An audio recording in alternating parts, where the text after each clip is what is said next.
Please stay tuned for these express headlines.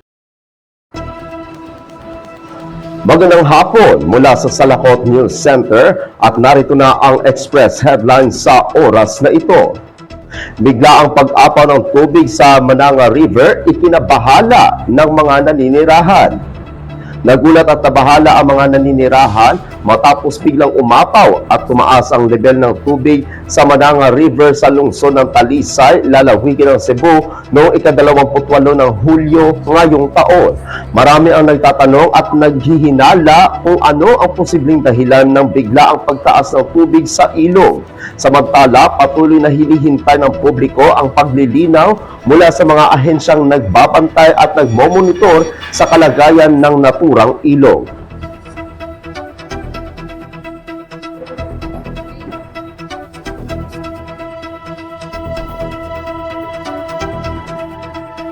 Samantala, 18 taong gulang na mag-aaral patay matapos mabangga ng minamaneho niyang motorsiklo ang isa pang motorsiklong kanyang sinusundan sa bayan ng Ahoy.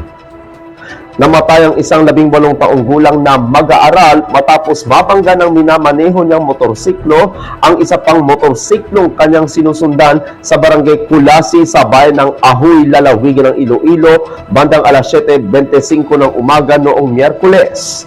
Kinilala ang namatay na si Michael Balayo Cacho, 18 taong gulang at naninirahan sa sitio Manlod sa barangay Santo sa Rosario sa Ahoy, Iloilo. Samantala, sakay naman ng isang Suzuki 125 na motorsiklo ang mag-asawang sina Anthony Martin B. Macairan, 44 na taong gulang at Maricel A. Macairan, 43 taong gulang na kapwa naninirahan sa barangay Kulasi sa Ahoy. Ayon kay Police Staff Sergeant Nixon Estacion, investigador ng Ahoy Municipal Police Station, sinabi niya na kagagaling lamang na mag-asawa sa kanilang bahay.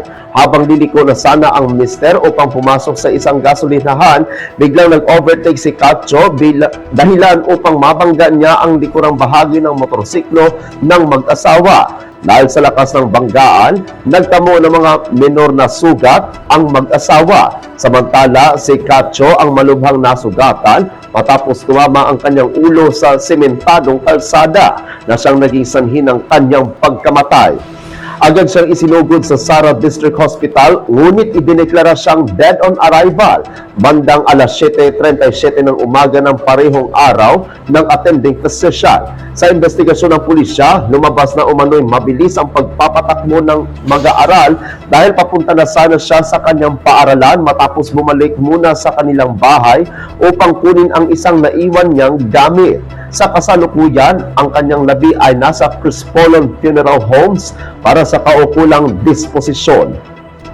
Ayon kay Police Sergeant Estacion, nagpahayag na ng kahandaang tumulong ang mga mag-asawa sa gastusin sa pagpapalibing at wala na ring balak ang pamilya ng nasawi o namatay na magsampa ng kaso laban sa kanila.